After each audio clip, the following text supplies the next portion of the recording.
Hi, everyone. Welcome to the Pan African Film Festival's virtual PAFF Institute Summer Series. I know we had a little bit of technical difficulties, but we are here now, and we want to thank you all for tuning in.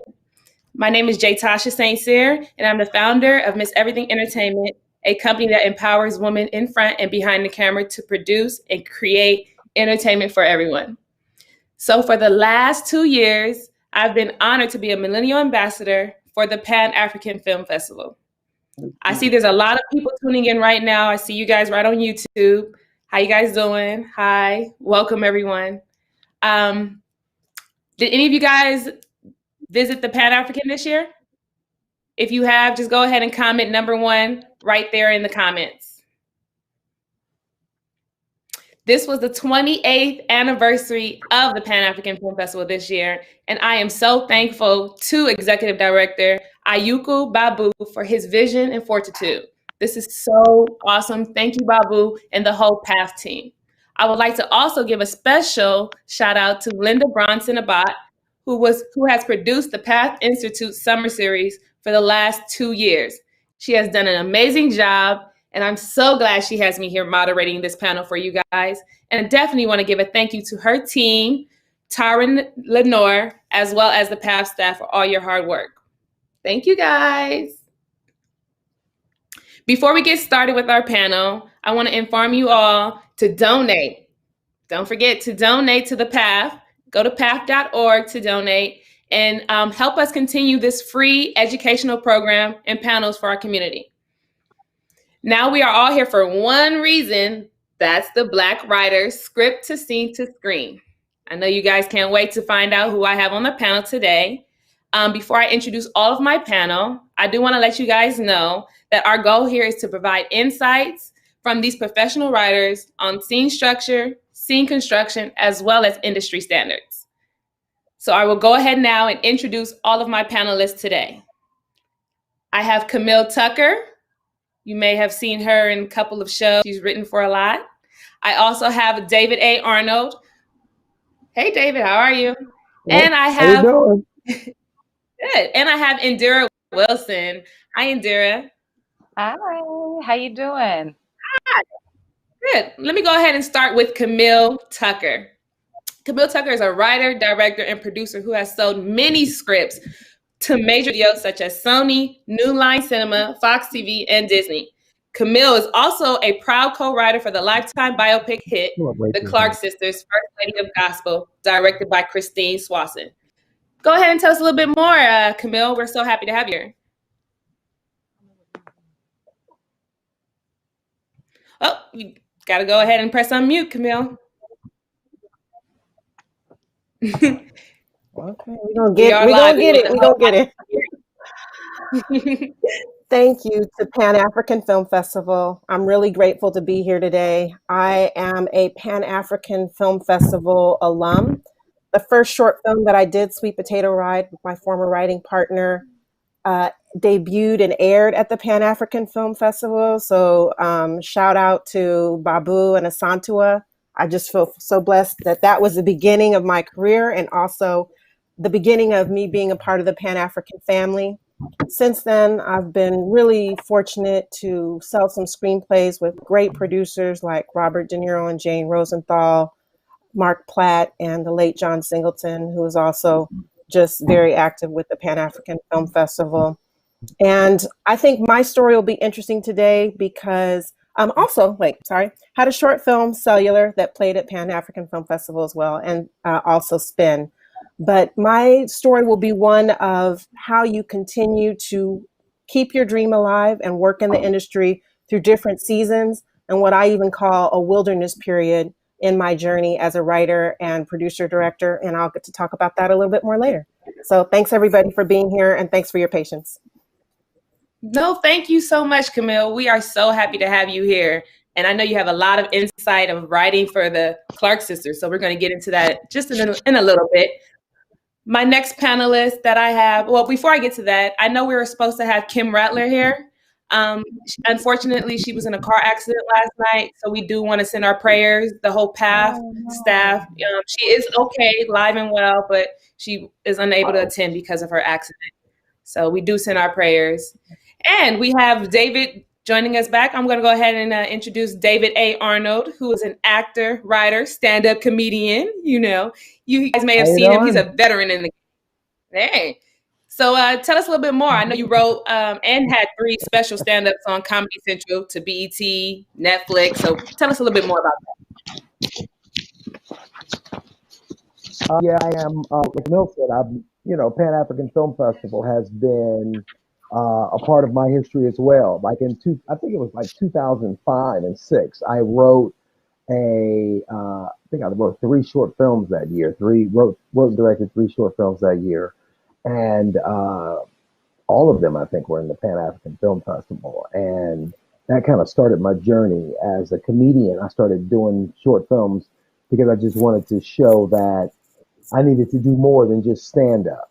And that led to writing for, I wrote House of Pain and Meet the Browns, Real Husbands of Hollywood, partners with Kelsey Grammer and Martin Lawrence on FX. I just got finished Fuller House, which I was nominated for an Emmy for. And now I'm on a show for Nickelodeon, and I'm developing 2 other shows with Anderson and Lena Waithe. So, it's been a journey. My Netflix special is airing. It just started. My latest one just started airing, March 1st, right before the lockdown, and called Fat Ballerina, which has done really well, and it's landed me a deal for another Netflix special, which I'm about to do. And that. Amazing. the first Black female is directing my special, so I'm very excited about that. So yeah, it's been great, and all of it started with the Pan African Film Festival. So it's good to be here. Well, I'm glad to have you with us, veteran of the gang. Thank you. Thank you so much for being here. Which means And that last means but not hey, you have been doing this for years, David A. Arnold. years. And before we get to the panel, David, let me go ahead and introduce Indira Wilson. She's a writer and actress, born and raised in Cincinnati, Ohio, and her talents have led her to become a staff writer on the hit CBS legal drama Bull, and she had opportunity to work on the Fox show Empire. So go ahead, Indira, tell us a little bit more about yourself. Yeah, I'm so happy to be here. And just like Camille and David, I mean, it's so cool to see how connected we all are with the Pan African Film Festival and how supportive they've been of all of our careers. I've gotten to be in films that have shown there. And this is really excited. I'm honored to be amongst the 2 of them to talk. I had a great experience this year on Empire, and I'm happy to answer any questions about the writing programs. I came up through the CBS writing program. And I'm developing shows right now and currently looking to staff again. Amazing. We are so happy to have you. And everybody in the audience who is watching, there's a lot of comments I see going up right now, right here on YouTube. So don't worry. If you guys have any questions about any of our panelists, please make sure you send a comment in the YouTube. I'll be picking up a few later. But first, I just want to know, get started. This is the new way of doing things, guys. It's COVID-19. We're doing virtual shows. Everybody's everywhere. So I'm so glad that you guys took the time out. So as I get started, we are here to give some tips about writing. So what are some of the challenges any one of you guys have faced in your career, in your writing career, and how did you overcome it? Want me to go? Let's start with the veteran here, David. Okay. Challenges, absolutely. I think it's the challenges that everybody goes through, which is, it's from the beginning of, you need an agent, to, you can't get an agent unless you have this, but you can't get this unless you have an agent. And then writing and getting someone to read what you wrote, all of those things, or you're not in the union, all of those things, all the challenges happen, and they are there. All the challenges and obstacles, I always say this, are there to weed out the weak. When you want to do something, you find a way to do it. And if people won't let you do it, especially nowadays, we live in a time where you don't have to get somebody's green light to do anything. You can shoot a whole movie now with your phone, and so I don't think, the excuses to, overcome them just by Mhm. persistent and continue to create and just find a way to get my voice out there. Right. So, Indira, have you challenges from acting to writing? And how did you You know, transition? I kind of approached the same way David did. You know, it was a reaction to, wanting to make my own work and sort of make my own way and not be stopped by the challenges. When I first moved out here, one of the very first things that I did was begin to write plays and produce those plays, wrote short films and produced films. And, I think that's probably one of the strongest things that you can do. And David's absolutely right. You can make it with your you all. Everybody is so lucky now. I mean, I don't know if David remembers. You used to have like a certain type of camera and film, and I mean, you used to have to try to find some Yeah. type of a budget to put stuff together. Yeah. Now, it's kind of crazy that you can just put your own thing together. And for anybody that's watching that's not in Los Angeles, I think that's probably, if you're not doing this where you are, you don't need to come here. If you ain't doing it at home, you certainly don't need to come out here and do it. You go ahead and do it at home. You can make your own work. You can monetize your own work now. And that was how my transition from acting to writing happened. But it took a lot of work. It took a lot of work to get the writing, right. And I think that's probably the most important thing, is that you really do have to have the writing. You'd be surprised how many people want to be writers and they don't have scripts.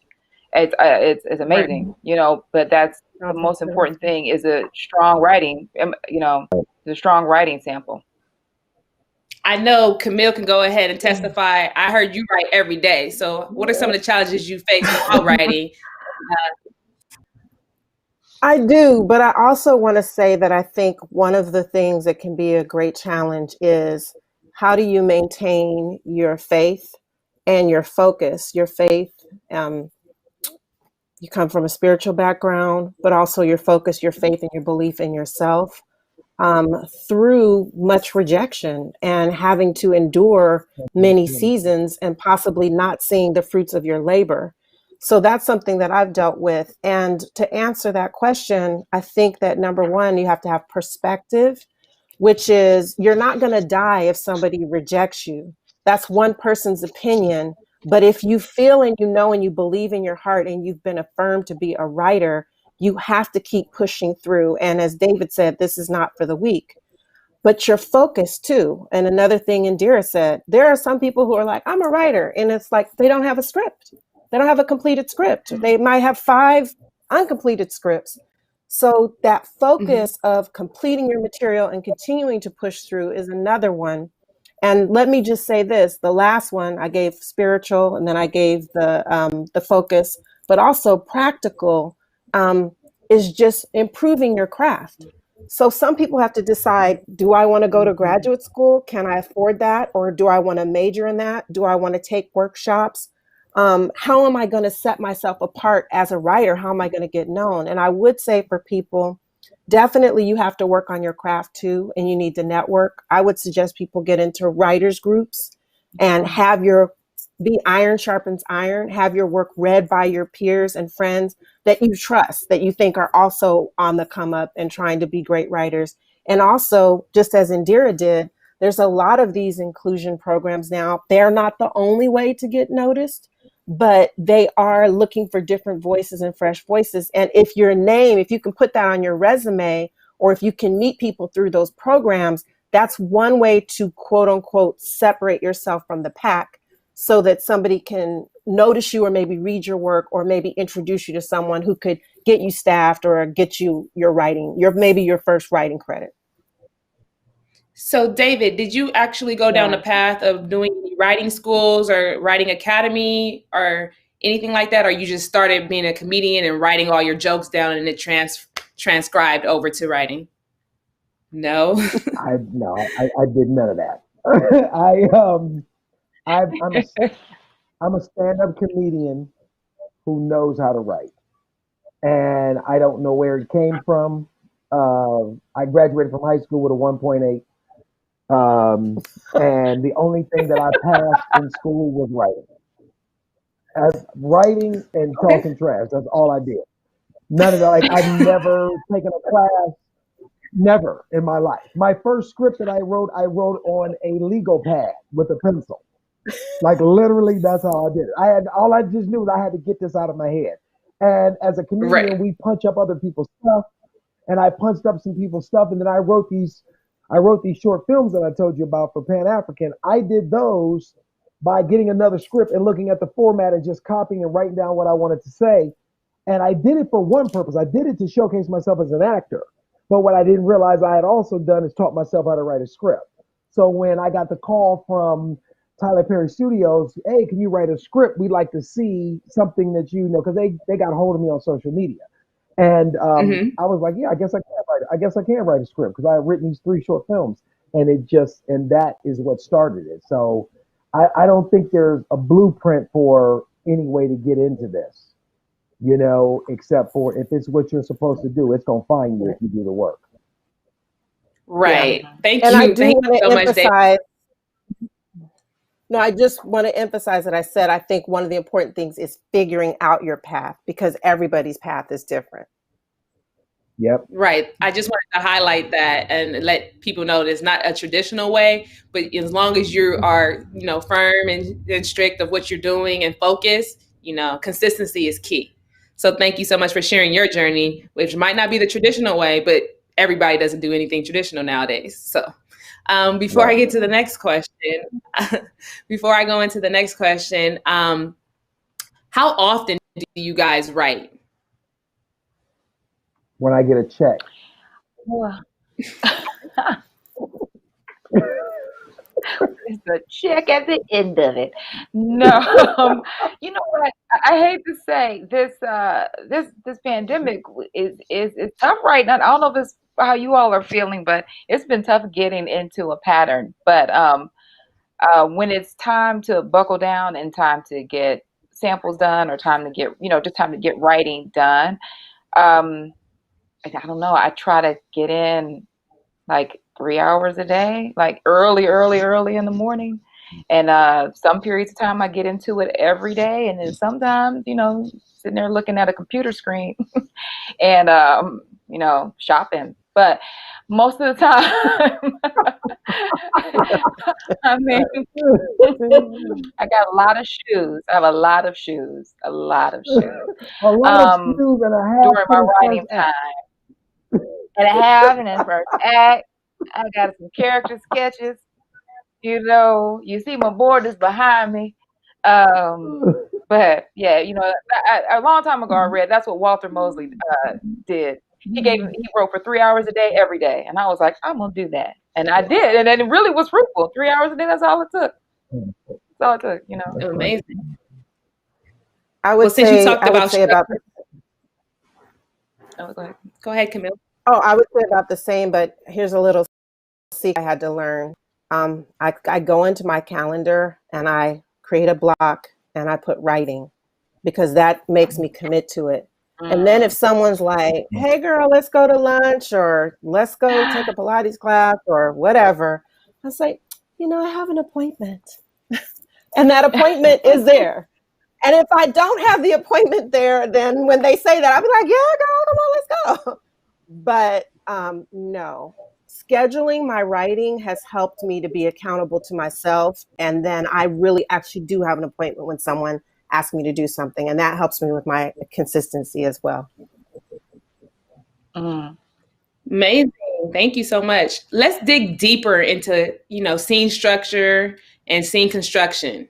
So do you guys follow a format or how does it look to you guys when you're writing for your scenes? I think it depends on what you're writing. Mm-hmm. Mm-hmm. The structure depends on for me, what I've realized that the structure changes depending on what network I'm writing for. Like, I was doing Mm. a pilot for Hulu, and they really don't they don't almost do act breaks at all. It's almost straight through. And then, like, for instance, like Fuller House, we did, or for Netflix, I think we did two act breaks. Like the format and the structure is always different. It just depends on what you're writing. I think if you're writing a spec, you could probably do whatever you want to do, whatever makes you feel comfortable, whatever format you feel most comfortable. That's going to give you the best result of who you are as a writer. But I think it changes from, I know for me, it changes from, you know, project to project, depending on who who you're working. I'm doing never mind. Yeah, and they change. Thank you, David. Thank you, David. How about you, Camille? How do Yeah. you structure your scenes, or what's the Well, layout and format you use? it's so interesting that you asked me this because I'm also a professor and I teach screenwriting at Biola University. But as David said, cable is different than network. Network has the scripts with the more clearly defined act breaks, whereas sometimes with cable or premium cable, the scripts will actually end up looking like feature scripts where there's not really act breaks there. And then some cable networks may want more where they have that. Here's the secret to me. It all goes back to the 3-act structure, and there is a beginning and middle and end. I don't care how you slice it or dice it.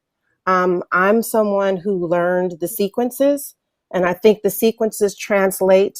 The sequences are 10 to 15 minutes, smaller units of drama within the acts, and they translate to almost anything. But the truth of the matter is that whether you're writing a 5-minute, or I guess 10-minute Quibi episode, or whether you're writing a half-hour comedy, whether it's single cam or multicam, or whether you're writing a 1-hour drama or a miniseries, there's always sort of the beginning of that hero's journey, the middle, and the end. This is where craft comes in, because I think the more you write, the more scripts you read, and the more you study your craft, you get the flexibility to know how to break up your dramatic momentum within whatever format that studio or that network is asking you to do. So you can pivot and you can be fluid, and you're like, okay, this one does it this way. Hulu does it this way. Amazon does it that way. ABC does it this way. And you have the craft to move in all of those different platforms. Amazing. Indira, do you structure your scenes the same way, or do you flow from following your hero? You know, well, I want to say, and you guys can speak on this too. You know, when you're writing for a show, you know, you're really trying to write in the voice of that show, and you're really following how they've designed. As Camille was saying, as they're both saying, it's different for everybody. And even when you're on a show, I mean, you know, you're still trying to figure out and write in that format. Like, you don't go on a show and just sort of write to your heart's content, however you want. So even within a show, it's they, you know, the showrunner has an idea of how they want the show to run, and you're trying to write into their voice. But in general, again, it is very true. It depends on what you're writing. You know, it really does depend on what you're writing. I rely super heavily on outlining. You know, it took me years to believe in it, but I super duper, super duper outline. So not only am I, you know, to Camille's point, is that, you know, it really is the beginning, middle of in the end, but you're following everybody's journey, you know, every character, every scene, you know, where everybody is beginning, middle, and each scene, for, you know, for what each character is trying to do, and how to tell their story. I don't know if that answered Thank the question. Thank you. Yeah, you did. You structure. You start with an outline, and then you dig deeper in. Go ahead, Camille. No, I was just going to be another super duper outline here, outliner here. I'm into outlines as well. Yeah, I like to outline before I go into writing, because when I get into the dialogue and writing and everything, it's harder for me to be objective and pull back and move things around when I start writing the dialogue and when I start writing. Right. So that's why I like to outline and work out the story first in whatever medium I'm tasked to, or whatever that person wants, and then go in and turn the outline into life script. Yeah, I think everybody realizes. I think I didn't want to interrupt. Sorry, I was going to say that I think that everybody realizes this in the beginning when you first start writing. Oh, I'm just going to write the script, and it always goes bad. Like, that's one of the mistakes new writers have to do is try to do it without an outline. They don't understand. If you make a great outline, the script process can be very, very easy or much easier, I should say, because, Mhm. you put all that in the outline, then it's a little bit smoother for you when you go into actual, dialogue and writing the script, like Camille says. So, yeah, I'm all about an outline too, because I know if I have a story that really works when I look at an outline. Yeah, I see Yeah. outline is key. I've seen a lot of comments that a lot of writers have been saying they outline. So that's a good start. I wanted to dig a little deeper in when Indira talked about characters.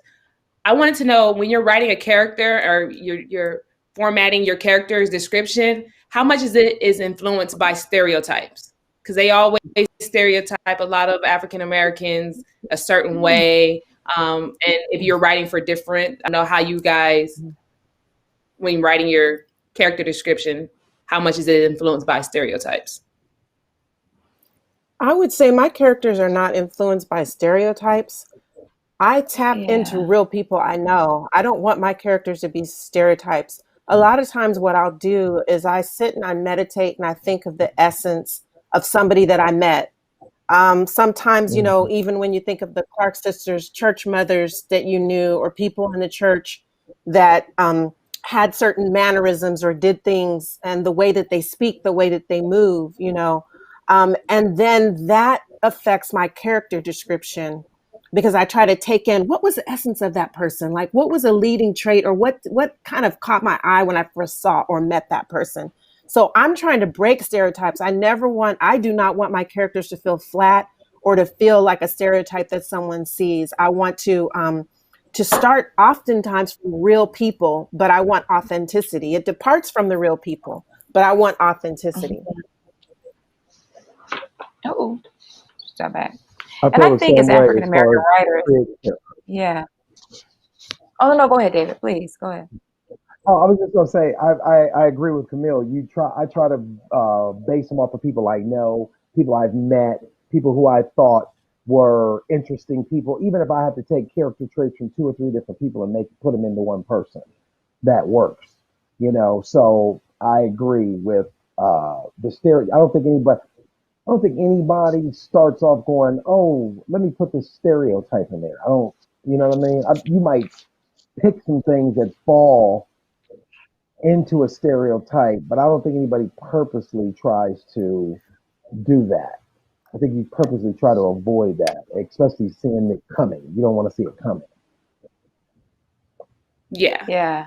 And I don't know, and I think it's I think it's I mean maybe we're even more sensitive as Black writers because we know that I mean a lot of times we're driven to write because of the stereotypes that we've seen on television. Where you're not getting the true story.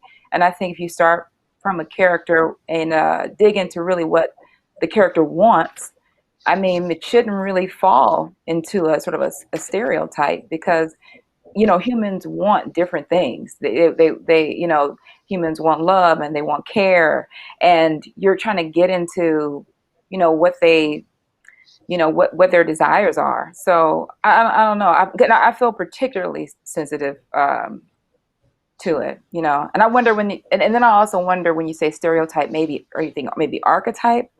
Because I think that might be a little bit different. I mean, I think sometimes we might come at characters from an archetypal type of place, but stereotype, Right. I don't know. I don't think we are driven that way. Yeah. I only said And this because some of, there was a couple of questions. There was a couple of no, go questions, ahead. sorry, Camille. There was a couple of questions that came in that a lot of writers' rooms, a lot of members that write for a lot of different TV shows were portrayed as there was no Black writers in these writers' rooms, and they were putting out the Black voice on these shows. So I just wanted to know how important it is to have a Black writer speak on, the Black Mm. side of things. Mhm. So go ahead and Camille, what you were saying? No, I mean what you're saying, and let me just first say up front, I haven't been in a writer's room. I've been writing a long time. I haven't been in a writer's room, but no matter what the project is, I think it's important to have that authenticity and to have a Black voice. I think archetypes sometimes your hero or your heroine, maybe your comic relief, maybe best friend, mentor character. Sometimes when we're creating story, we are looking at these archetypes and how to incorporate them in the story, often because they help create central conflict and dramatic conflict, which is, what we all get invested in when we're watching TV or film. But I definitely think it's important that people have Black voices and other people of color. Even let's think about people with disabilities too. We need inclusion is very important for these voices to be heard. So I didn't know if anyone else had anything on that. No, you touched on that, very, very important. So while we were talking about the character descriptions, how do you guys in scene construction, how do you guys pace your writing? Within What do you mean by that? dialogue?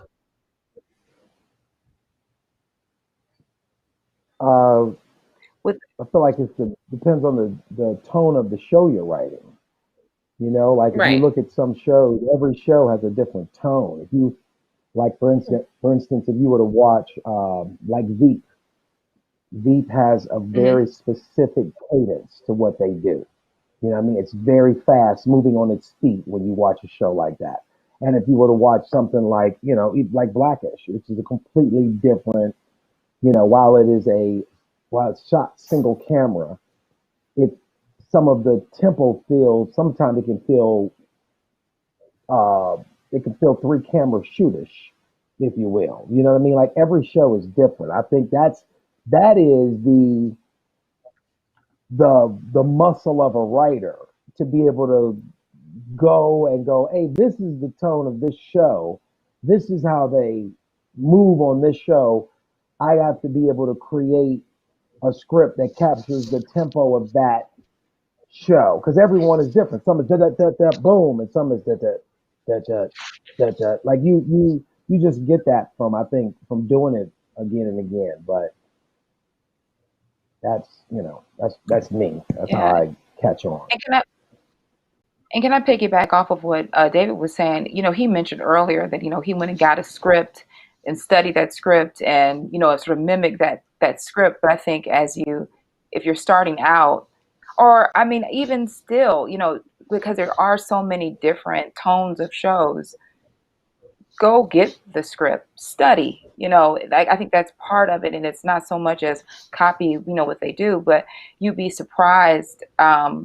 You'd be surprised where the act breaks work. You'd be surprised how they have everything structured. But to understand how they're putting it together, you can Google Blackish pilot. That comes up. Blackish pilot PDF. That comes right up. It's worth taking the time and studying Blackish, studying, just off the boat, let it off the boat. It's worth taking the time depending on what it is that you're trying to write. If you're trying to write a multicam, if you're trying to write a single cam comedy, if you're trying to write a television, film, I would certainly recommend taking the time and studying. I think that's part of crafting your own work. Mm-hmm. Yeah, and also there's a difference between the pace in network, which has commercial breaks, and the pace is going to be a little bit faster. And I'm speaking from the drama or 1 hour drama, and also premium cable. For example, when you look at something like Game of Thrones, or there was, or even streaming. I know there was a show that I was kind of getting into called Mindhunter. Very slow. That might not be everybody's cup of tea, but I was just noticing, and Mindhunter was streaming, that the pace was very slow. They take you into the characters. You're going through the dark psychology of all these people. So, as Indira and David both said, it is important to study the shows and to know what the pacing and the tone of each show is, if that's a show you want to write on. And I would just piggyback off of Indira and say, read the script. And as she said, study it, break it down, read it more than once. Great. See how they introduce the characters, see how they even write the description and the scene and how that happens. Where do the scenes begin? Where do the scenes Mhm. end? How do they move out of a scene into another scene? That's going to help you when you start to construct your own scripts. Because if you just watch a show, you're watching a lot of what the director's doing. Yeah. You're watching a lot, that is not on page, nor does it need to be, at all. Right. So when you guys are writing dialogue for your characters, how do you guys go about creating it and making it more conversational? Ooh, I have a good one By for doing that. it poorly. I know you guys are David probably has a comedians. really good one. But if you're not a brilliant stand-up comedian, let me give you one that can really help. Write your scene. Either you act it out or you have one or two friends to act out a scene, let's say, and record it. Record it on your phone and listen back to it. Then also go out and record, be a stalker. Go out and record a conversation or conversations of people at Starbucks or here or there, wherever, and see what real dialogue patterns are like. And you can compare them Mhm. to yourself. When I say, girl, you know what, I was going to the store, there might be an apostrophe there. I may not say the whole word. I'm not speaking so properly. The one thing not that you should write everything in the complete vernacular or quote unquote Ebonics, whatever, which I love Ebonics, but you should, when I read a script where every character is speaking perfectly, like there's some kind of, Rhodes Scholar or something, I'm like, wow, this is just so flat. There's no differentiation in character. And so that's important too. So I would say, first of all, reading your stuff out loud or recording it or having friends workshop your scenes, and then also listening to the real dialogue patterns of real people. Some of my comedians I am here, the and David. Oh, well, I was gonna say, like, I'm a huge fan of dialogue that is not of all the sidebar conversations, all of the things that we do and say that make no sense, and like I like to throw stuff in that doesn't always push the story forward, knowing how to, because I feel like that keeps it real sometimes. It's just, it's hard to explain, but like Camille said, I can hear it when I read it back and I go, all of this sounds written. Like, Right. and it's a balance of knowing how to sound, correct, and knowing how to sound like, real conversation. And it's a big difference. And I think you're right. You'll hear it when you do a table read as well. If you get somebody to read your stuff, and you do a table read, you'll be like, oh, this shit is terrible. And so, like, you'll learn quickly. Like, I have learned from listening to stuff, especially when the worst is when you're in a writer's room and they read your writer's draft and all the writers are reading it, and you hear it, you'd be like, oh, this is real bad. But like, I feel like the more you do it and you hear it's bad, the better you can get it. I think people don't understand that. This is a craft where you get better by doing it wrong. Like, you have to fail. You have to not be good. This is writing, stand up, acting, all of that is, let me do it. The way I find out how to do it the right way is to do it the wrong way and go, this ain't the right way, this is the way. And you can't be afraid to do that, because that's how you get better. You fail forward. So how many times have you failed, Indira? Because it sounds like David falls every week. I don't know. Every first and second draft is a failure. It's a failure. It's a complete failure. And you just pray it'll come together. But I agree with both of them. I think everything that they said is on point. And the only thing that I'll add is, when you're writing the script, there's a lot of pressure to get a lot of information in, which sometimes makes your dialogue just be very expositional. And that just means that you're just filling in the details of the story. You know, if you've done a lot of work on your plot, you know where you're trying to go. But I will say, if you've done a lot of work on your character, I think you'll feel the need to get more information in about who your character is. And I don't mean being like, oh, I'm a Scorpio, but character traits that fill in the story. It helps with your dialogue a lot if you do character work and talk about. I know a lot of people don't outline, and I know a lot of people don't do big character, big character stories, but it once you do know your character is a Scorpio, you know how Scorpios act. Stop. You know what I mean? It sort of helps how your dialogue comes together. You know, because it's not a lot of time. You don't have a Amazing. lot of pages. 50 pages, 60 pages, 30 pages for sure. It's not a lot of time. You gotta get your story in, but you also gotta get your character in. So it helps when you can really know who that person is and how they should talk. You know, are they interrupters? You know, I don't know. I think a lot about As you that. I do a lot of work.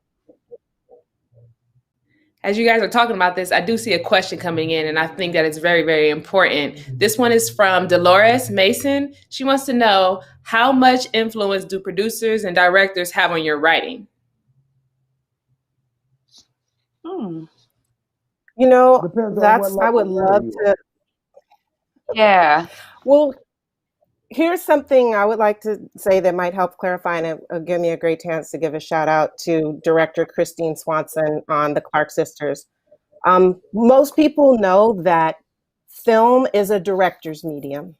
So when you're talking about a feature film, generally the writer turns it over to the director, and the director makes magic and turns it into that cinematic vision.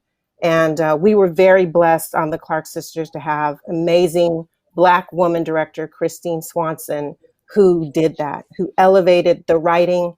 I wrote the first drafts, it sold to Lifetime, and then Sylvia Jones wrote the subsequent drafts. And then it goes into the hands of the director, Christine Swanson. And a lot of those shots and then amazing detail and texture and tone that you see in that film, and even her work with the actors, just visualized and made the film come alive in a way that we were all just blown away and so grateful.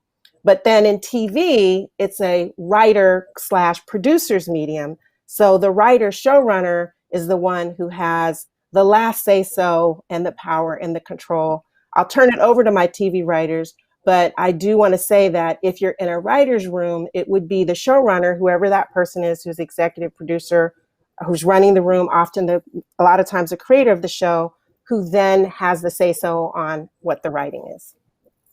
Y'all want to speak on that? You laid it out. Perfectly. Yep. well, You said it perfectly. Yeah, but also, how does that affect you when you're trying to please the showrunner or work in that environment? Well, this is what I have had to learn, especially being a stand-up comedian. As a stand-up, we do it all ourselves. We write it, we put it out, it hits your ear, we get the response that we know. When you're in a writer's room, you're dealing with a bunch of different personalities, and yes, the showrunner is the person who will make the final choice of what actually gets in the script. What I learned early on, I'll give you an example. I wrote an episode of House of Pain for Tyler Perry. Tyler Perry, as you know, it's a dictatorship. It's him. It's nobody else. And I wrote this scene. I had this scene that I written for Alan Payne, and I forgot the girl who played his daughter. I can't remember. She's I can't remember. It don't matter. But anyway, so I wrote this, what I thought was a great touching father-daughter scene. Tyler Perry was on the set that day. He came in and changed everything. Changed it into a completely different tone of a show and a scene that I had written. I was very frustrated, and I got up and left the soundstage and went back to the writer's room. And it was in that moment that I realized that this is not my show. I'm hired to write a script. And I learned it's a balance to be able to separate yourself from some of the of it, but still put your pride in your work. When I hand in the script, I hand in the best version of what my interpretation of telling this story is. And then after that, you let it go. Now, as you move up higher and higher as a writer, you have more and more say of what ends up in the script. But that was something that was very hard for me just because I'm a stand up.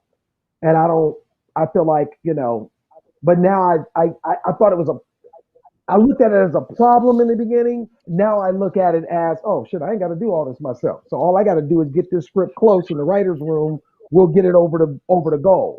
So I look at it like that now. So I take, a completely different approach to writing like that. But yeah, you're very influenced by in the television world, much different than film. And there was probably nothing wrong with his scene, just to make that clear. There's probably nothing wrong with his scene. It, like you said, it's Tyler No, it's Perry's something wrong world. with It's the showrunner's world. Okay, probably. But, maybe. That's not why he changed it. It could have been perfect. And if he came in and he had a different agenda and he saw it a different way, you're there for him. You're there when you're writing on a show, you're at the behest of the showrunner. It is not they give you a script and I get to come up with whatever I think is, write this beautiful. No, you're trying to mimic the showrunner's voice. You're trying to mimic, you're there to help them. That is what you have to keep in mind. That was one of the best pieces of advice somebody gave me.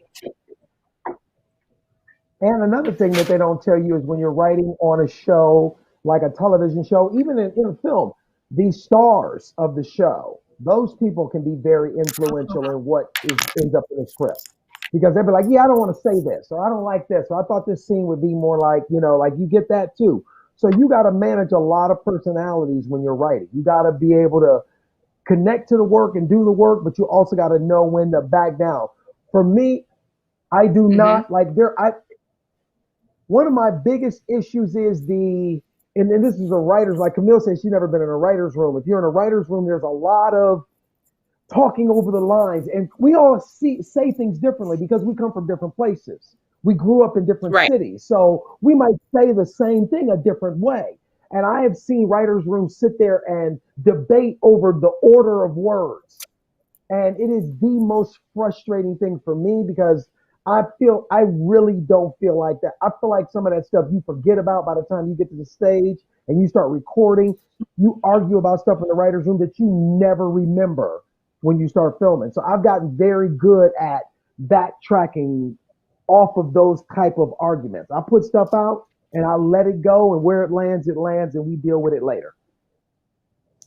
Right. So I see you talk about writing in the writer's room, and then Camille, you wrote for movies. Do they intertwine and cross each other when you're doing your writing styles? I'm not sure if go ahead. I was going to ask a more direct question. Do you like writing by yourself or writing with others? I would just say, as a feature writer, one thing, I started in the industry writing with a partner. And then when my partnership ended, a lot of people said, we don't know what you wrote and we don't know what she wrote. So it wasn't just a quick transition into selling my next script. And that was part of what I talked about earlier, which is kind of my wilderness period, because I really did come to a point in my life as a human being where I said, what is my voice? And I had been writing with a partner for several years and I didn't know what my own voice was. So I had to go and find my own voice and start writing my own writing samples and my own scripts. And it was also a spiritual journey. But I will say I partner with some people on some projects, but I do feel it's important, unless you feel like this is a marriage, not, necessarily romantic marriage, but a partnership you're going to be in forever and write every project together, you need to have your own samples and you need to have your own scripts as well. But when you write with a partner or when you're collaborating, or even when, let's say, you've been rewritten, because I've been rewritten and I have also rewritten people. When you are working on features, whether it's TV features or whether it's with, for theatrical release, you are going to get notes.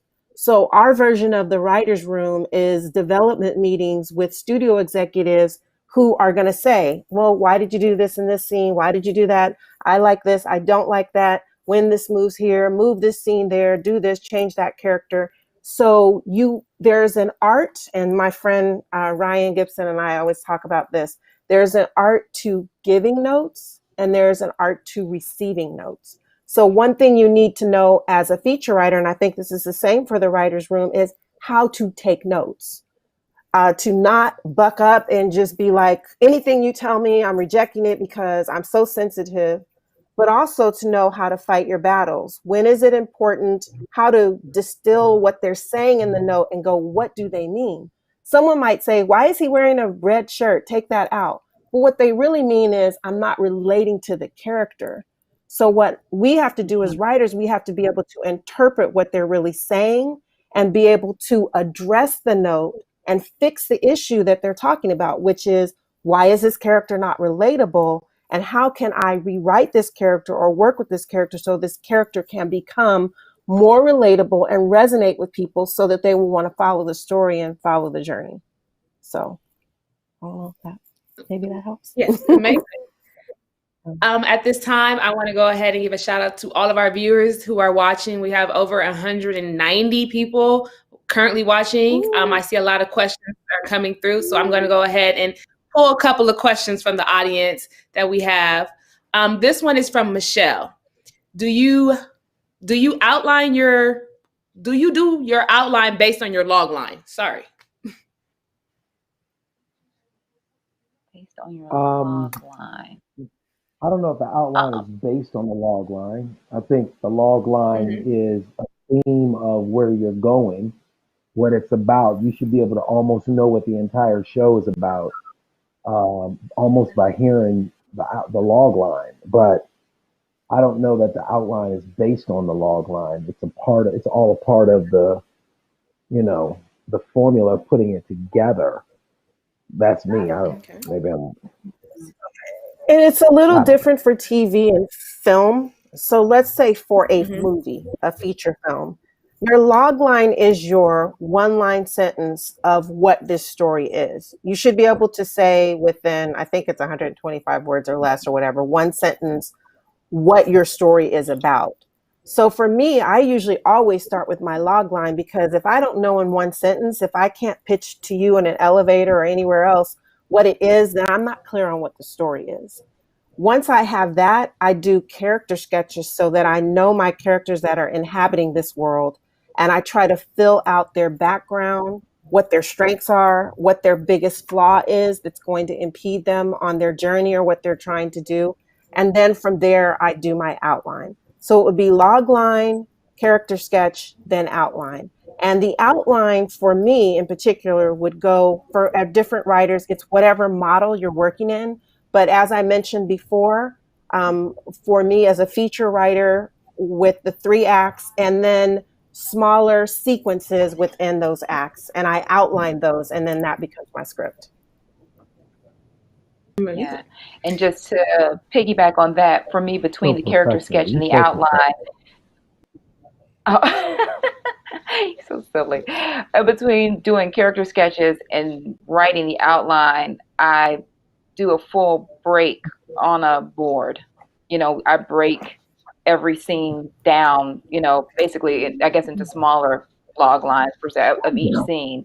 And then from that, I put that into my final draft, into the outline form, and then outline it out further, and then take that outline and turn that into the script form and write from that outline. If that makes any sense. Okay. So another question from the audience. Yeah. You know you do that. You know you do this. Look at you guys learning from each other. Y'all are real writers. Oh my God, this is incredible. I need to write some of this shit down. Now, wait a minute. What you say? You do what with the log line? Hold on, man. All right, David. I see you learning a bit. Me too. We have another. I want to take class. I was quietly thinking that. Oh, I want to go to Camille's class. Wait, hold on, guys. Okay. So we have another question from the audience. This one comes from Michael Moore.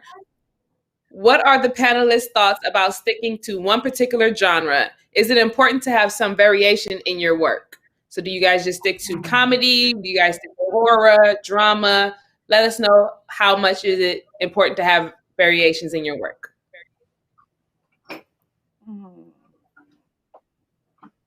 I haven't purposely stuck to comedy. It's just the world that I'm in. I think I could write a drama. I actually, I don't want to say that it's easier to write drama for people who write dramas than comedy, because, I don't want to say that. But I feel like there's a certain pressure to be funny when you're writing a comedy. You know what I mean? But I don't know. I only have comedy is what I've written. But if I was asked, or if it was a real conversation about writing for a drama, I'm pretty sure I could pull it together. Because I feel like, especially comedy, underneath good comedy is the root of drama and pain.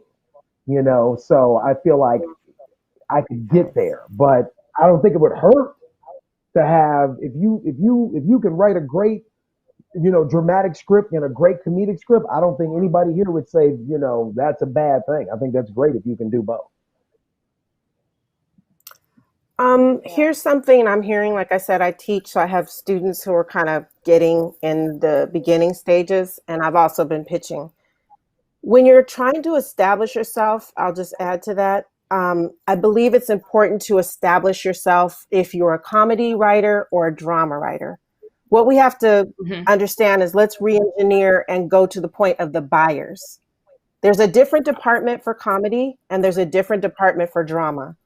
Obviously, things are starting to change as we're going into streaming and platforms are changing. Or, for example, you look at something like Insecure, which has both drama and comedy, but it's considered a single camera comedy.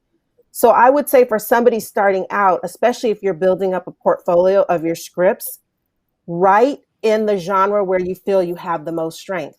If you have a stand-up background, or if you're really good at writing jokes, or if you're comedy, then I would say get in that lane and get in that way. If you're not good at joke writing, maybe you have a slight funny bone. That's kind of me. Like, I have a sense of humor, but I think I'm much stronger at writing drama. So that's where I focus, because people, unfortunately, they don't always have the greatest imagination, and you need to get in first, and then you can kind of expand, and then you can kind of blur the lines. And you might, once you are established and you have some relationships in the business, then you could kind of cross over because they know your work and they know you're good. So I would say pick a lane when you're trying to establish yourself and get in as a writer. Cool. All right. My next question comes from the audience. It's from Melody Mundi. Do you need to copyright your script even though you're registered with the WGA? And that's the Writers Guild of America. Yes, you do. It's only $20. And you just and you just copyright it. Copyright everything before you send anything to anybody to read it. You can copyright your outlines. You can copyright your pitches. Yeah, it's $20, and yeah. Okay, so definitely make sure you guys go copyright your material. Have any of you guys had your material stolen? Meaning another writer had infringed on your writing. Can you elaborate a little bit more onto that, David? Yeah, and how did you handle TV show? Learn how to handle it. Wow. I didn't say nothing. I just, waited for them to poorly do it, and now we're getting ready to do it the right way. There was this is true.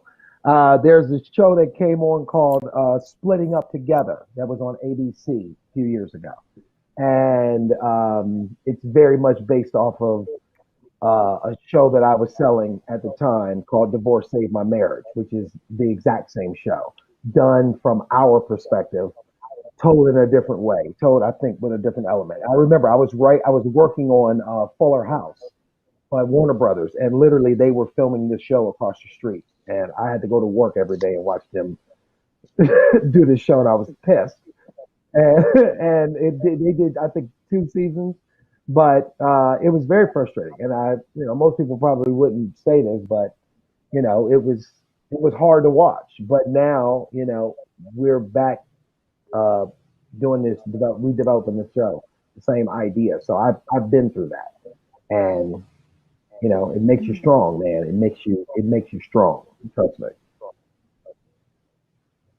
Okay. Nobody else has any Ooh, writing? okay. I, She said, okay. I She won't said, speak okay. on that. Well, shit. One thing I will Well, say dang. about,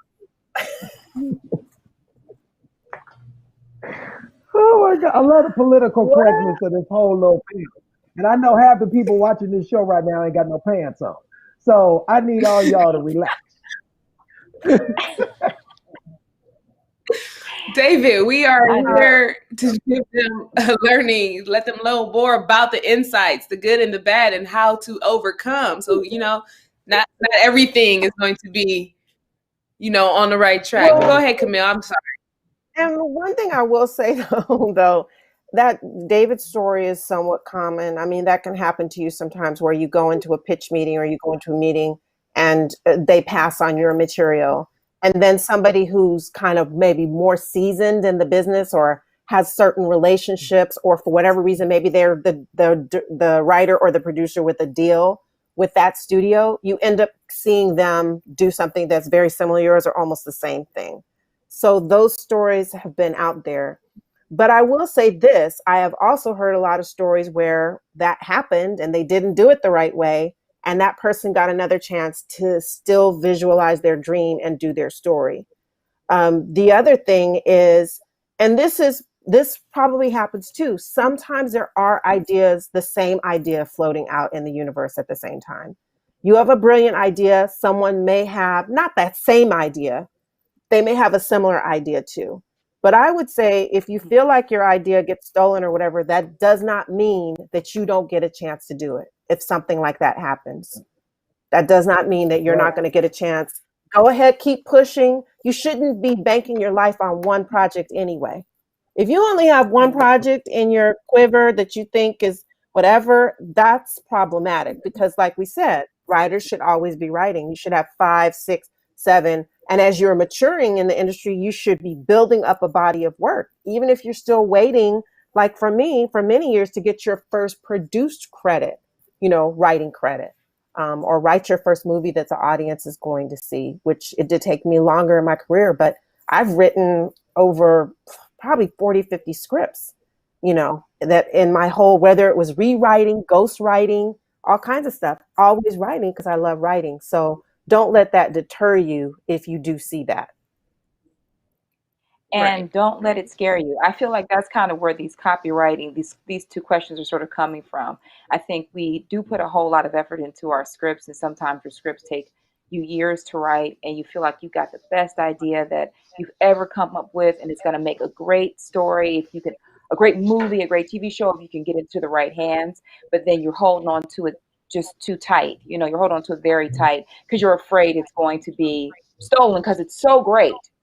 But you Mhm. have to you really do have to get over it and let it go, because you have to share your work in order to get it, to get anywhere. I do think people And worry a lot about that for a long time, because nothing can right. protect you. I mean, Friends is living single. Friends is living single. Can we all agree? I mean, it's the same It's, show. And It's they true. it's just and about, then nobody give nobody credit for taking living single and making friends. So hey. I think that what you're saying too is true, and even what Camille said is true. Is that one of the and people because I get people every day who send me emails or DMs about I got a story, I got this, and I got that. And this is one of the things that I've realized that everybody has an idea, Mhm. um, but one of the things that makes some ideas soar or move quicker than others is who's behind the idea, who's attached to Right. the idea. Who's coming? Because you can come in and pitch a show about two guys who open a bar And they'd be like, yeah, we don't want to do that. We ain't doing that. And then, Chris Rock walk in with a show about two guys opening a bar. They'd be going, we've been waiting for this. Yeah. Like, it's literally 100% who is attached. And that's exactly what I've seen it Yeah. happen 1,000 times. So it's not Yeah. just what you're doing, it's about who you have attached to it. And that's why this business, the business of entertainment, is not just about how talented you are. It's about who you know and who likes you, because you want to be able to attach people to your work that can help you get meetings and move the needle. Yeah. That is the biggest thing. So I've learned that I, Very true. I've made the business of building relationships. So when I have an idea, I can pick up the Yeah. phone and call people who I know they're going to get. If I make them interested, then I know we're going to get meetings and we can pitch the idea. So Yeah. that's a part of the business of this whole journey as well as writing. You have a great script and you can write it and protect it, but if you walking in with your cousin Leroy, it may not be good for you.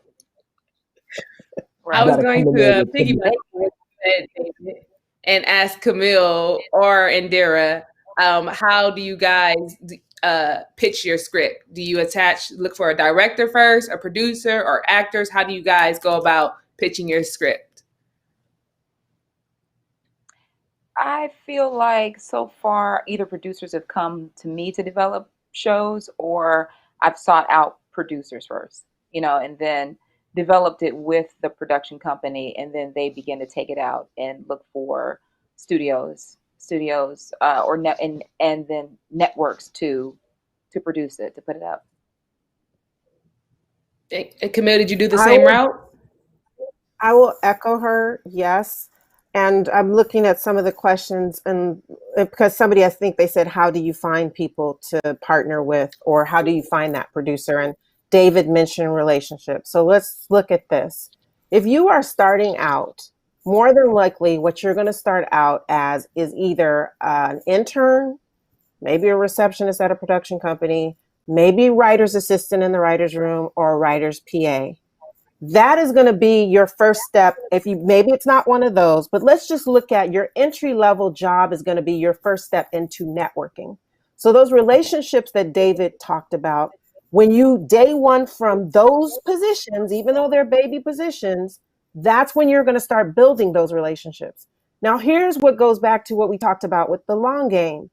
It may not be a year, it may not be 2 years, it may not be 3 years until the seeds that you've planted and those relationships really start bearing fruit in that way for you as a writer, selling, or pitching. So you have to really understand that. You might have to get somebody's coffee for a year and do an excellent job at it as a writer's PA just to become a writer's assistant and to get in the writer's room.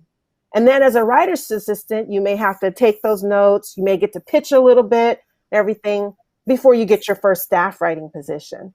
And then from there, before you're actually going out and pitching yourself and somebody's hearing, it could be your old boss who first hired you. Maybe that person is on showrunner level. Maybe that person has read your work. They love you because you took care of them when you were in that assistant position. And now they're your mentor. And now you say, hey, would you go pitch the show with me?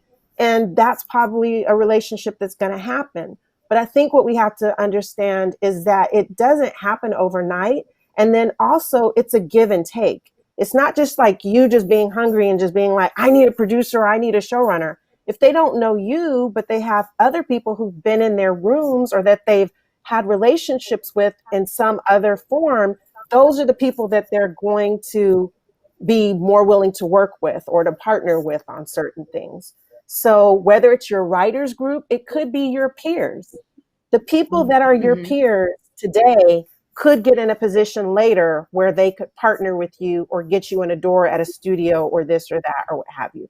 So let's take a long view at building those relationships is what I'm saying. And also think of yourself as a servant, meaning not a servant like that, but helping other people, supporting other people, encouraging other people, reading their scripts and them reading your scripts so that that will pay off one day.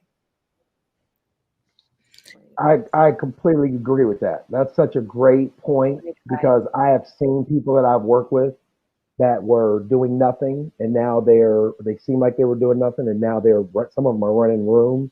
And you're right, it's going to be a relationship. And this reminds me, I remember when when Blackish first started, Anthony Anderson took me over to meet, Kenya Barris, who's the creator of the show. And Mhm. when I met Kenya, Kenya was familiar and a fan of my stand up, which I had no idea. And we talked about me writing, I think, on season two, because this was season one at the time. They were in the middle of season one. And then season two came, and obviously, I don't know what I didn't get a call, so I hit him up. I was like, "What happened to the yada yada?" I thought we was going to work together. Anthony brought me in, yada yada yada. And he called me on the phone. And he had one of the realest conversations that I've ever had with somebody in Hollywood. He said, "David, you 100% could write on this show. You would be great on this show. You stand up, the family, the whole marriage, life, kids thing is perfect for this." He said, "But I'll be honest with you. I have a writer's room of 12 people. After the studio, after the showrunners and everybody else," he said, "I have two seats at the table that I get to pick." He said, "And I have 25 people that I have relationships from a 20-year career of writing that are in front of you."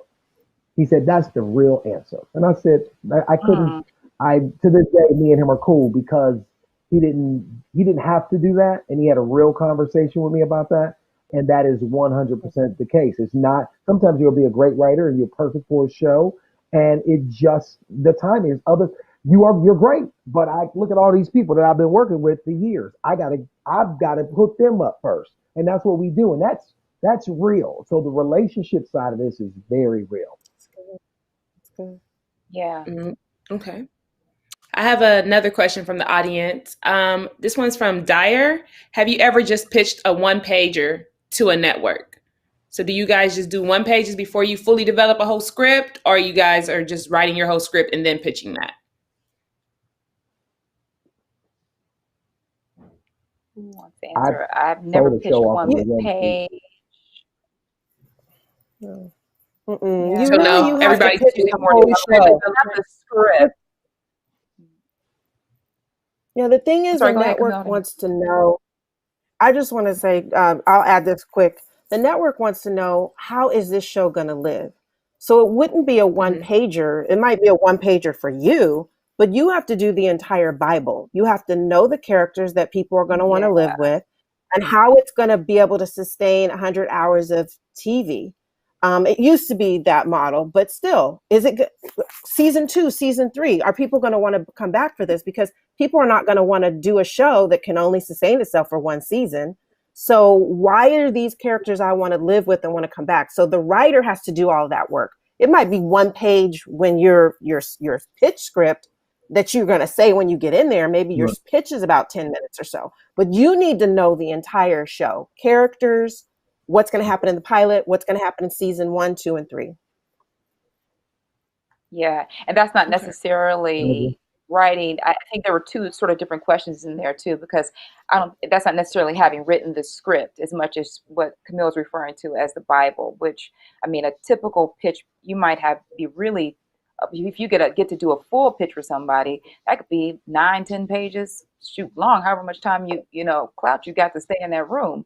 But yeah, you don't necessarily have to have written the script for to pitch, you know? They don't necessarily Mhm. have Okay. done that. This next question is for Indira. They wanted to know your journey on becoming a writer on Empire.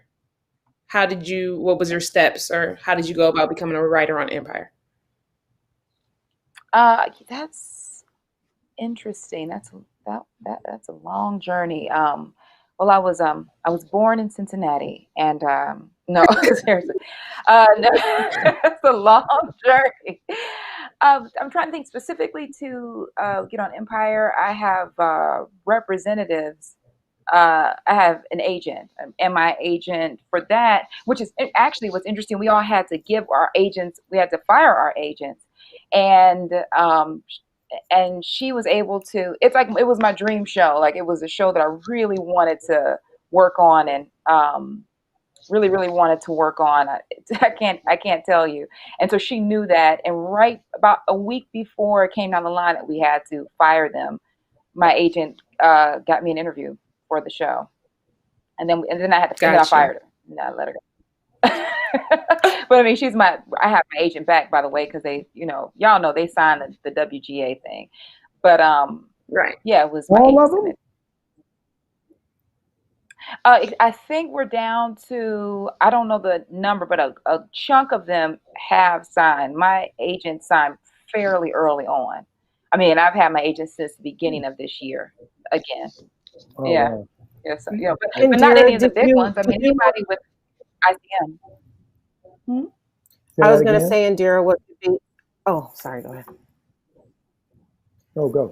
I was going to say, Indira, did you want to share with them a part about the CBS Writers Program? Because that might be helpful in terms of new writers and how that was a part of your journey to Empire.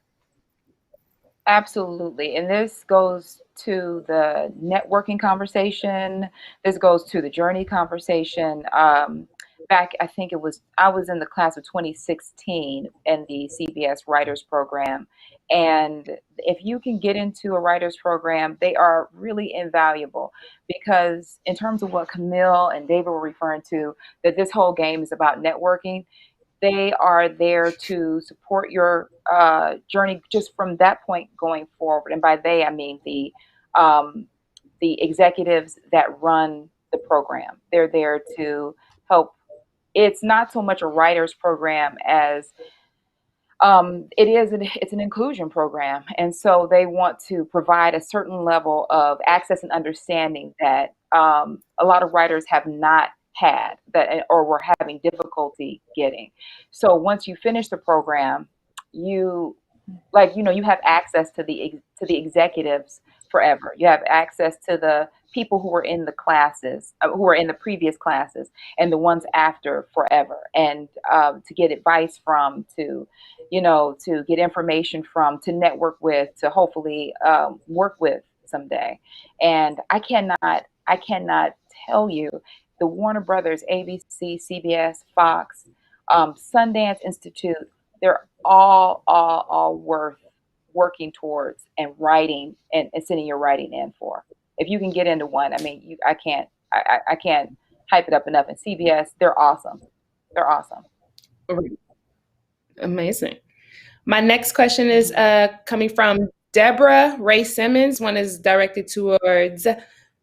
one's directed towards you, David. How do you discipline yourself when you have to write for several projects? How do I discipline myself when I have to write for several projects? Woo. Yeah. Wow. The real answer is I do it by the ones that I'm most interested in, the ones that I feel like has the most potential, and the ones that I'm getting paid the most. That's how I do it. That's the real answer. That's the real answer. That's what I thought was going to be your first answer. I was trying to ease into it. I really didn't want to sound like an ass, but I ain't gonna lie to you. Whoever is right is gonna get all the attention right now, and it's so funny because I'm literally doing that right now. And here's the thing, you really gotta want to do some stuff because after a while, like everybody wants to make money, okay? And I understand that's what, but you have to do something that you love to do. And like Camille said, she loves writing. And I think that's it. When you love doing what you do, you don't feel like you're working. You feel like you're getting a chance to do what you love to do. And money comes because you're good at doing what you love to do. At some point, you get to a point where you really want to do stuff you want to do. I like it. And there's times when I've been asked to write and participate in things that I just don't want to do. And it takes time to get to a position where you can do stuff that you don't want to, not do stuff you don't want to do. You know what I mean? But I just, I would try to be disciplined and just be like, I'm gonna give this a little bit, I'm gonna give this a day or two. Or, it's not easy sometimes, especially if it's something I really don't want to do and it's really money motivated. It's very hard. I'm not gonna lie. It's really hard to do that. But it's a muscle. It's a real muscle. Yeah, so money motivates David, but Camille, how do you discipline yourself when you're writing on multiple projects? I think I kind of gave that answer a little earlier, but just to remind everyone, I literally calendar my writing times. And if it's multiple projects, I'll calendar those writing times. It doesn't always work out perfectly. Sometimes I get distracted, particularly now with everything that's gone on, with Black Lives Matter movement and what we're fighting for, to break down the strongholds of systemic racism. And I've been very, triggered by many things and distracted. And, we're in a pandemic right now. But honestly, calendaring just helps me keep my sanity. And I look at the calendar and I'm like, I can't do anything else right now because I told myself I was going to work on this project or I was going to write on this thing. And again, it's not always perfect, but that's the way I have to do it. When I see it in the calendar, it makes me do it. Otherwise, if somebody asks me to do something and I don't have anything in the calendar, I can easily just get off onto something else. So. This one is from Jason Taylor. Are you guys currently looking for writing assistants? Because I know there's a lot of writers in here. I see 190 people in the room right now. Want to know, are you guys looking for writers assistants? I might be saying. And if so, no. No, but like something David said, I'm pitching some things. If I sell a show or get on something that has a room, I have some former students that are brilliant that have worked with me and done coverage for me and done things. They would be in line first. So, but that's not to say that, no, that there would never be an opportunity, but I do have some mentees that have been right under me who've been doing a lot for me, reading scripts and doing coverage and stuff, who get that first position. So okay, we got a couple more questions here. I know there's a lot of questions coming in. Tanisha Jackson wants to know, do you guys start with your story versus character? Which one drives your writing more? Is it the story first or the character? Wow. Story is character and character is story. Well put. Okay. Nobody else wants to piggyback. Character drives story. Very well put. Taking notes. That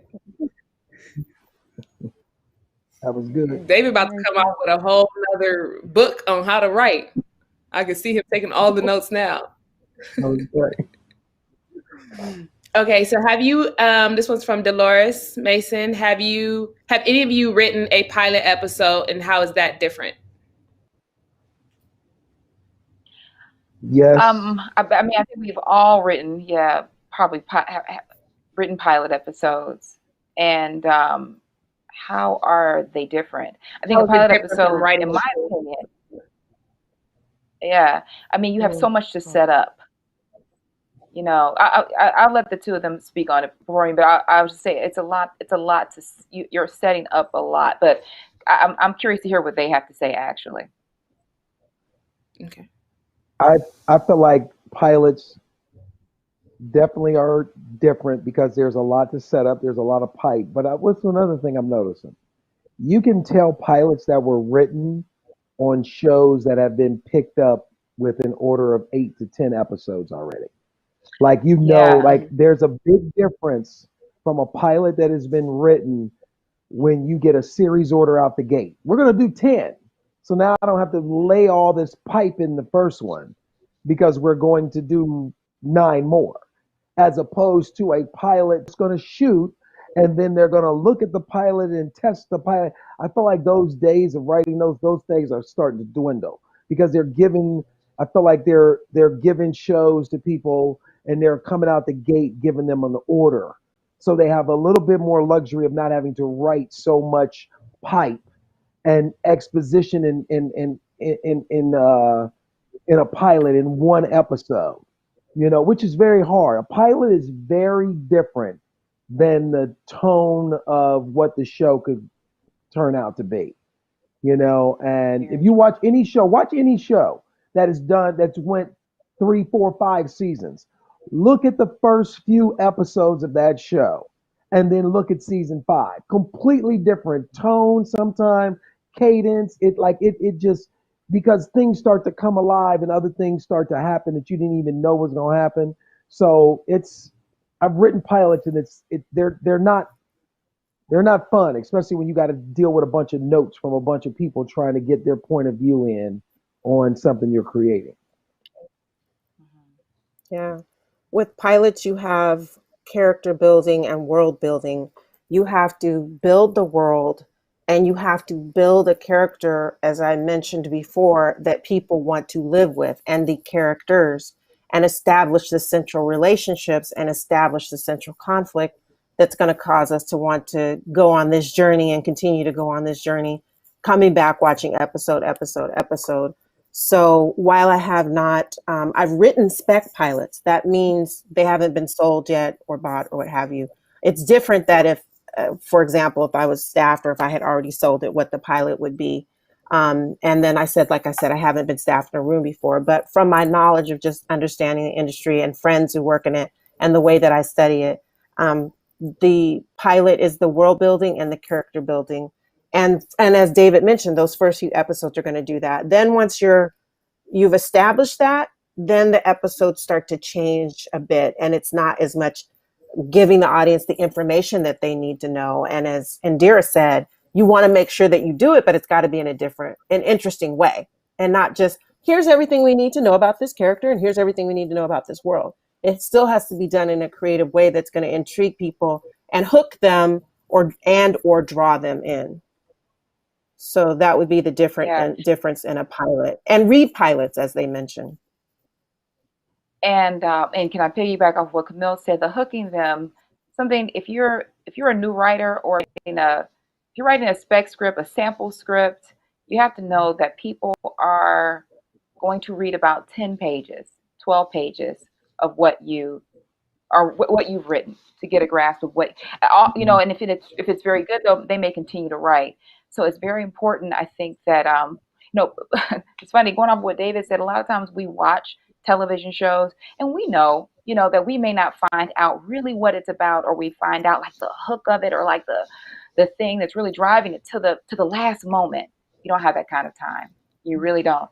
You need to get in there and in a very interesting way in the first 10 pages and let people know what the hell this is and who these people are.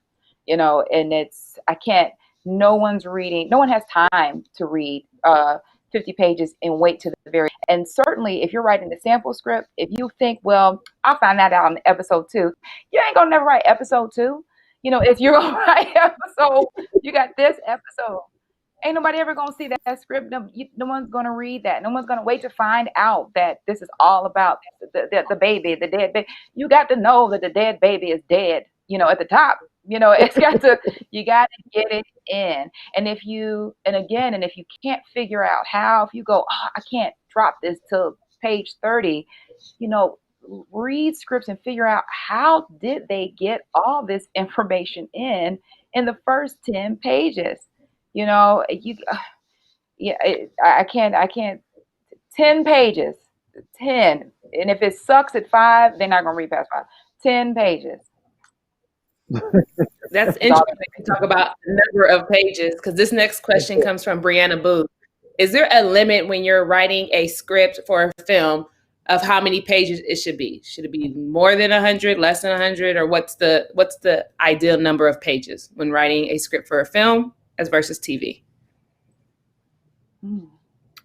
1 page of script, and this is not an absolute, equals 1 minute of screen time. So I really think that it's like if it's a half-hour comedy, I guess you have to also, depending on commercial breaks, I guess they're about 24, 26 pages. If it's a 1 hour, it's about 56. Sometimes with the cable one, they're like 60. A screenplay, right now, most screenplays are about an hour and a half. So screenplays right now are running anywhere from like 90. I would say, unless it's a period piece or something, you've got major talent attached and it's some other big opus piece, you shouldn't go over like 110 pages. So that's kind of just that's real loose guidelines. If you're writing a half hour and it's a single camera, normally it's 29 to 32 pages. If you're writing a multi-camera, which has the laugh tracks, normally that can be like 45 pages. 45, like Fuller House, we did 45 to 50. No, we tried to stay, we tried to stay in the 45 page range. 41 to 45 pages is where we tried to stay for multi-cam shows. So yeah, they depend on the format, and the type of show it can And change. is it multicam also double spaced though? The Yeah, scripts are that's why it's double spaced. longer. Right. That's why it's exactly. That's why it's longer. I remember, and this is funny how people don't know. I remember I was pitching to a person who was the head of a production company for a person who is a very big, well-known actor who has a production company. We were pitching this multicam show to her. Her client is big in multicam, and she was kept going. Well, the script needs to be 33 pages. We were like, but it's a multicam. It's going to be, you know. She could not get it. She kept insisting that it should be 32 pages. And I was like, So it's going to this be is not a 15 minutes. show. Yeah, exactly. You know what I mean? So finally you cut it down and then you realize I'm talking to somebody who don't know what the hell they talking about.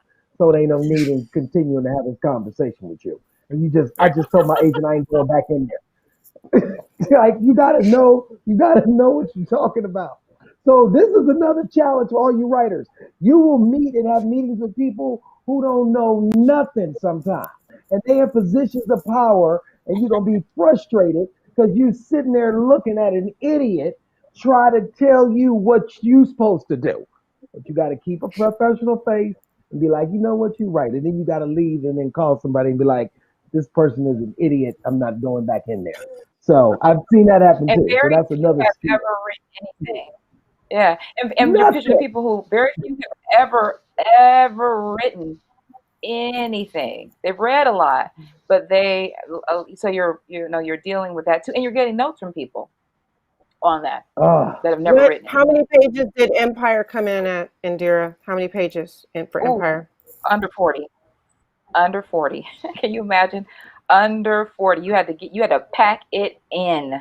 They walked in the room talking about what this scene was about. You had to get it in because it was so much music. You Right. accommodated for the music. Yeah. Okay. Well, Somebody that is all the somebody asked questions. about. Oh, Go ahead, somebody Camille. Go asked ahead. what script would we recommend. Maybe that's a good last one. They said, what scripts have you read that you think? Somebody said, what are some of the best TV pilots and feature scripts that you've read and referenced structurally? That might be a good one to end on.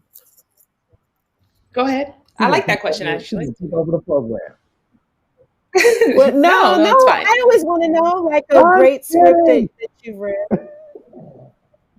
A You know great what I script that always I've Well, you say read got was. I've read. about Go ahead, Indira. No, you go, Camille. Go, because I don't have a specific one. I was going to say something broad. I really liked a script called The Killing, which I'm writing a crime thriller right now, or a crime drama. Venus Sud, I guess, also a woman of color. She also wrote 7 Seconds. I really liked that script, and it helped me a lot for the script that I'm writing now. As someone said, find the ones you like, Google them with PDF, download them and read them. Yeah, really liked The Killing. It's a great script that I read. Insecure, Queen Sugar, Yeah. pilot. Mm-hmm. Anyone good else pilot. has any more scripts before I wrap this up? I always, a default for me is like things that, things that won people that have won Emmys, like people who are masters at the craft of it. If you won an Emmy, I want to read your script. I want to see how are you coming at this? And I also recommend reading current things from the past and to see how they did it, but then also current scripts as well because styles change. Acceptable style changes. Of how you write it, like structural things. You guys know what I'm talking about. How people write. It always trips me out how Yes. people shift and write flashbacks. How montages wind up getting written now. How these people that write and they don't slug where they're going. But then you watch how those scripts read and they move, and if you can master it and do it very well, then it can be a tool that you can utilize. Well, thank you. First of all, I want to thank all my panelists for being here, Camille Tucker, Indira Wilson, and David Arnold. Is there any last words you want to leave for inspiring writers? Keep the faith and keep writing, and your time will come. Indira? You write something. No, go ahead, David. If you write something that you know and that you believe in that moves you, because then when you're working on something that moves you, you I think you feel differently about when you're showing it to other people and when you're getting notes from other people. You know what I mean? Like, you got to really believe in what you're doing, and nobody else has to believe in what you're doing more than you do. So good luck to everybody, honestly. I guess my advice would be, don't be afraid and finish it. And this is the Backwriter script to scene to screen. So my last question is, how does it go from script to scene?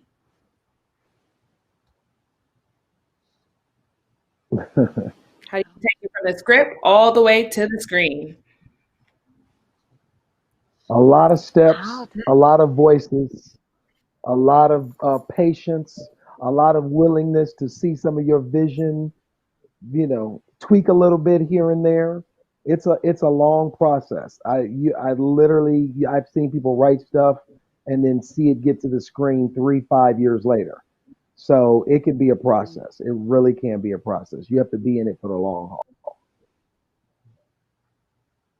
Yeah, and the Clark Sisters was a 15-year process. Wow. Yeah.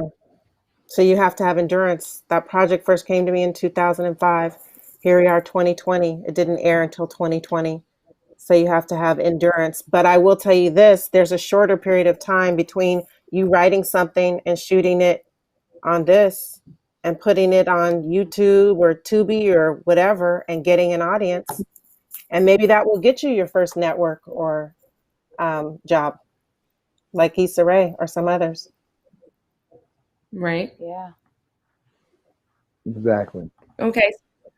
Thank you all so much for being here and tuning in. I definitely want to give a thank you to Babu for your amazing work in Asantewaa of the Pan-African Film Festival. And thank you to Linda for producing this PAFF Institute. You all know Linda. She wants to thank you all, the panelists, for being here. And make sure that you guys hit the subscribe button if you're watching on YouTube, and tune into our newsletters. Go to www.paff.org and go ahead and sign up for our newsletter so you can find out more about our PAFF Institute. We're doing these monthly, so definitely tune in. We'll let you guys know what our next PAFF Institute panel will be and who we have on the panel. So thank you guys so much, and we're glad to have you here. Thank you.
what?